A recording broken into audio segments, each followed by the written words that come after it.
Сәлем, достар. Сізбен бірге адвокат Таир Насханов. Бүгін біз қарызды қалай қайтарып алуға болады туралы әңгімелесеміз. Осы видеоға өзіңіз білесіз лайк қойып, менің каналыма жазылыңыз. Құжатсыз қарыз рәсімдеу тәжірибесі біздің елде көп тараған. Қарызға ақша алып не белгілі қызметті қарызға жасатып, қарызға тауар алып, ақшасын қайтармай жүргендері қазірге таңда өте көп. Сот арқылы қарызды қайтарту кезінде мерзімге қатысты мыналарды ескерген жөн. Азаматтық кодекстің 178 бабына сәйкес 3 жыл ішінде қарызды қайтару туралы талап қойылмаса, сот заңға сай талабыңызды қарамайды. Талап қою мерзімі қарыз алушының ақшаны қайтаруды міндетіне алған уақыттан басталады. Қарыз берілгеннен кейін қарыз алушыдан 3 жыл ішінде оны қайтаруды сұрап, талап қойып, және сол уақыт ішінде соттың көмегіне жүгініп үлгеруіңіз керек. Мысалы, қарызыңызды қайтармаған соң 3 жылдан кейін сотқа талап арыз жаздыңыз. Жауапкердің адвокаты: талап қойылды, бірақ талап арыздың мерзімі өтіп кетті деп өтініш хат жасады.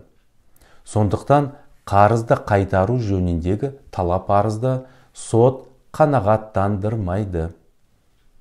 Ауызша келісім кезде қарызды сот арқылы қайтарып алу қиын. Себебі оның қарыз алдым, не тауар алдым, осындай уақытта қайтарамын деген сөзін сот процесінде дәлелдей алмайсыз. Дәлелдемеңіз жоқ болғандықтан қарызды қайтарып алу туралы талап арызыңыз қанағаттандырылмайды.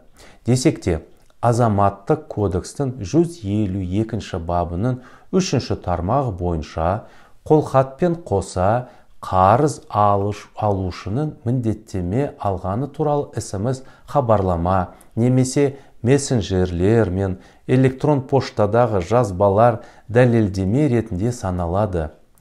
Хат, жеделхат, телефон жазбасы, телетайп жазбасы, факс, электрон құжаттар, электрон хабарлар немесе субъектілерді және олардың ерік білдіруінің мазмұнын айқындайтын өзгеде құжаттар алмасу, егер заңдармен немесе тараптардың келісімімен өзгеше белгіленбесе, жазбаша түрде жасалған мәмілеге теңестіріледі.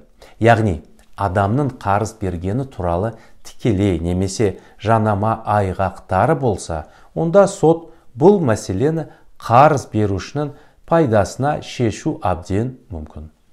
Айтар болсақ, сотқа дейін электронды пошта арқылы хат алмасу болса және оны нотариус растап, кейін сотқа жүгініп қарыздан ұшыдан ақшаны сот шешімі арқылы қайтаруына болады. Бұл тізімге ұялы телефон арқылы SMS хат алмасуды, WhatsApp хабарламасында қарыз алушы мен қарыз жайлы жазылған ақпараты да айғақ ретінде қолдануға болады. Сондай-ақ аудиожазбаны да қолдануға болады, бірақ мұнда бір ескерту бар. Екінші жақ аудиожазба жүріп жатқаны жайлы білу тиіс. Себебі заңға сәйкес, егерде қарыз беруші аудиожазбаны ескертпей жүргізсе, онда бұл жазба айғақ ретінде жарамсыз деп саналады. Қарыз беруші сотта дәл сол соманың алынғанын кейін оның қарыз алушыға бергенін дәлелдеу керек. Егерде ол дәлел қолхат болмаса, онда сот басқа келтірілген қосымша айғақтарды ескереді де заңға және өзінің тәжірибесіне сүйене отырып шешім шығарады.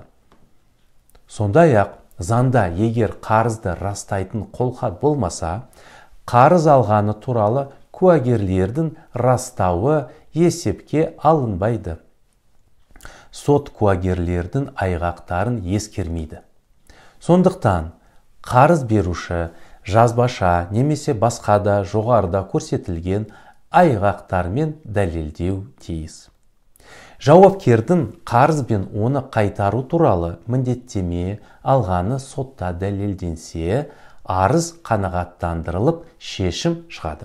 Шешім бір айдан кейін күшіне еніп, сот орындаушысының қолына түседі. Олар қарыз алушының ақшаны қайтара ала ма, жағдай жоқ па немесе жұмысы жоқ па, оған қарамайды. Оның төлеуге мүмкіндігі болмаса, шетелге шығуына тыйым салып, жекеменшік мүлкін сатуды сұрайды. Алдымен өзіне сатуға мүмкіндік береді. Егер өздігінен сата алмаса, сот орындаушысы оның мүлкін аукционға қойып сатады. Олар қарызды өтеп, қаржы қалып жатса, өзіне қайтарады. Егер мүлде мүлкі жоқ болса, үшінші ескертуден кейін қарыз алған адамның үстінен қылмыстық іс қозғалады. Қарызды қайтаруға байланысты сот процесінде әр ұсақ түйек нәрсе іс үшін маңызды. Сондықтан сотқа жүгінбестен бұрын нақты істің мән жайына қатысты заңгермен не адвокатпен ақылдасқаныңыз жөн. Сізбен бірге адвокат Тайыр Насханов болды. Бүгін біз қарызды қалай қайтарып алуға болады туралы әңгімелестік. Осы видеоға лайк қойып, менің каналыма жазылыңыз.